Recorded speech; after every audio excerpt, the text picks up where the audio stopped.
Bilang isang OFW, alam nyo po na kailangan natin ng dobleng lakas, which is equivalent sa kapangyarihan. Welcome po sa ating empowering OFWs na gusto namin, ang pinaka-target nito is kayong OFWs na siguro nagtatrabaho dito sa Hong Kong or kahit sa ibang mga bansa, and then nakakaranas po kayo ng struggle.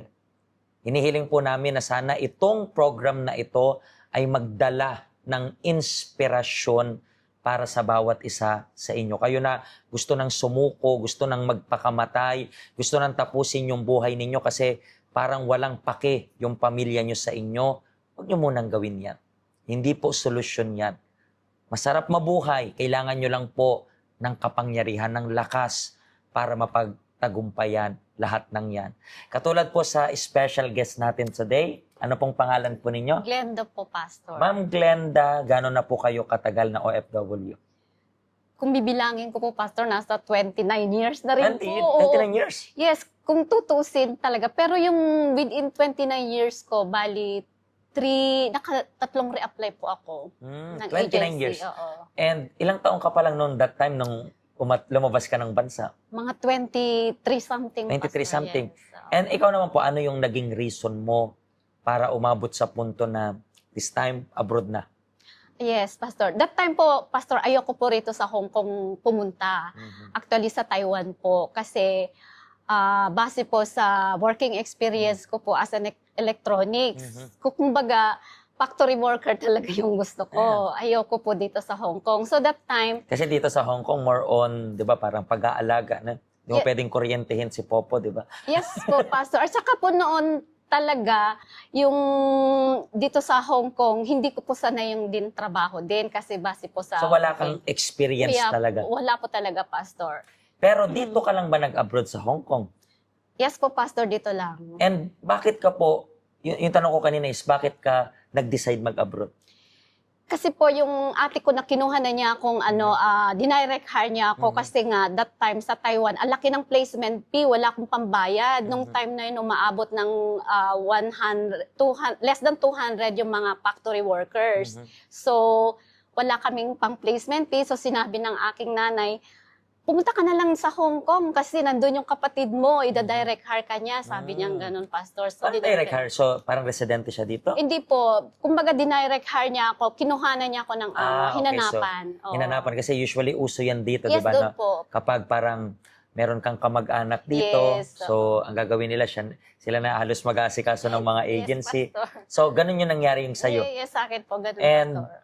pagdating mo dito, kasi, so itong 20 plus years na nagwo-work ka abroad, dito lang yun sa Hong Kong. Dito lang po sa Hong Kong, Pastor. Yes. And then within this more than 20 years na nandito ka sa Hong Kong, ano yung parang, alam ko marami kang hindi malilimutang Yes. experience. Yes, Pastor.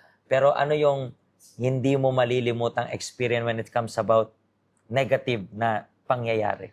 Mga termination, Pastor. Lagi akong na-terminate. Nung unang hire ako ng ate ko, 1 week lang ako na-terminate na pinauwi ako ng amo without any reason. Hinatid pa ako sa airport that time. So, hindi na ako nakabalik. Ang ginawa ko po, nag-stay pa ako sa Pilipinas. And then, so doon ako nag-reapply ulit sa agency na. Okay, so ngayon papunta na naman. Yes. Pero babalik pa rin dito. Dito pa Pero hindi ka naman na-trauma that time. Meron po, Pastor, trauma kasi lagi ako na-terminate talaga sa amo. So yung pangalawa mong balik, na-terminate ka na naman. Na-terminate na naman Ilang ako. buwan naman yan? Parang 3 weeks kasi. So at least, Yes. nabi-break mo yung record sa first week and then Yes. afterward, third weeks. Yes, Pastor. Sa pag-uwi, umuwi ka na naman nun. No, Pastor, naghanap na ako rito ng amo dito. Bago sa ka Hong Kong. umuwi, naghahanap ka na that Yes, time. nakahanap naman po ako. Nakahanap ka? Nakahanap na po ako. So pag-uwi mo that time, mga ilang months ka rin nag-stay sa Philippines. 1 year, Pastor, ako 1 year? noon. Oo, nung... Ang tagal naman magantay ng visa, ganun? No, I mean, 1 year yung nung bago ako pumunta rito, nung na-terminate ako sa 1 week, 1 year ako 1 year ka oo, para makabalik. Para makabalik. And then di ba, itong 3 weeks na na-terminate ka lang, Opo. nakahanap ka ng employer, tapos pagbalik mo, mga gano'n ka katagal doon na nag-stay sa Philippines while waiting yung visa mo? Ay, hindi na po ako umuwi noon. Hindi ka Nandito na, oo. Nakahanap na po ako ng amo ng Pwede amo. pala yun? Pwede po, Pastor. Pastor, oo. Mm. Nakahanap ako. Kasi ng- usually, di ba kapag terminate, kailangan mong umuwi daw? That time, nung sa time ko, maluwag pa. Mm. Parang binibigyan kami ng 3 months na visa pa noon. Natatandaan ko yon. Hindi pa yun uso yung... Tagal na nun, ha? Yes, parang visitors visa yung binibigay noon. So this time na lang nagiging 40 parang days. rule Yes. na parang kapag na-terminate ka within 40 days, saka obligado kang umuwi Yes, talaga. yes, Pastor. Oh. Kasi noon, bayaran mo lang yung, yung visa mo na talaga. Pwede ka pang mag-stay. Bayaran, nakakatakot. I mean, magbayad din sa yung visa Okay, mo. Yung talagang visa. Yung legit na. Legit. Pastor, may bayad po yung So, visa. Oh. and then itong pangatlo mong employer, tumagal ka dyan, nakatapos kang contract o hindi? Hindi rin po. Gano'ng katagal? Bali, 8 months. Wow! Bago ito. Nag-improve. So, first week, so ang dami rin Ang mo. marami kong experience as an OFW pastor, different experiences sa So, mga amo. I believe makaka-relate Yes. dito, maraming nanood kasi especially dito sa Hong Kong, marami ring nakakaranas ng termination, Yes, di ba? Pastor. Hindi lang, imagine mo sa case mo, 1 week and then 3 weeks and then nag-break ka ng yes, contract. ako. Ilang beses ka nag-break ng contract dito? Isa lang. Isa lang. Oo. Tapos sa terminate, dalawa lang rin? Yes, O dalawa. naulit pa to next time? Hindi na po, dalawa po. So, ngayon, gaano ka nakatagal sa current amo mo? Going 10 years, So Pastor. tagal. So, Yes. tumagal ka rin. Yes, Pastor. And paano ka nakapunta dito sa health center? I was invited po ng kaibigan ko rin po na nag-attend po rin siya rito sa UCKJ Health Center po. Gaano ka na rin katagal dito sa health center natin? Matagal na din po, Pastor. Since Shungwan. Sa Shungwan yes pa. po. Pero matagal na. hindi po ako naging Tuloy-tuloy. There are times na talagang nag-stop din po Okay. ako. Yes. Pero yes, sa pag-attend mo dito, ano po yung parang message na nagpalakas ng loob mo?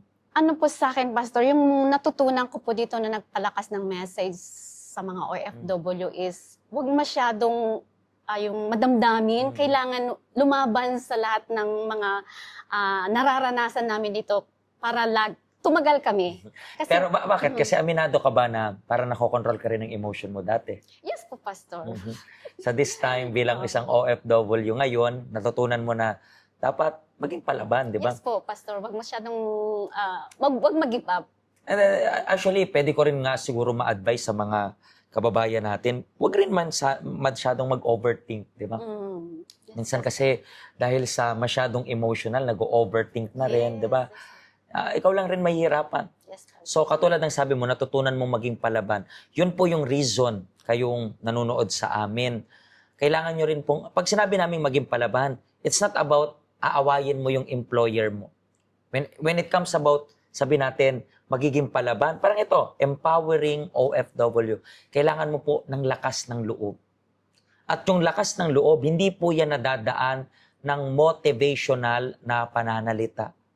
Actually, para mas maintindihan mo to, dumalaw ka sa isa sa mga week, everyday naman bukas yung health center natin para malaman mo kung anong ibig sabihin nitong kapangyarihan na ito. Ikaw po ang day off mo is? Sunday po, Pastor. Sunday. Yes, po. Halos whole day ka rin nandito. Yes po, So, Pastor. makikita mo siya, tanungin mo siya kung ano yung secret niya, kung paano niya na-control yung emotion niya. Kasi siguro, until now, yung emotion mo, yan yung nagdo-dominate sa'yo. Pero merong way. Kailangan mong maging malakas para maging malakas ka na OFW. Naintindihan niyo po ba? Maraming salamat po sa pag-share ninyo ng wonderful story ninyo. And I believe, ang dami mong naging experience, Marami pero po talaga, Pastor. nakatayo ka pa rin matatag. Yes At po, yan rin Pastor. yung gusto namin mangyari sa inyo. Pagpalain po kayo ng Diyos.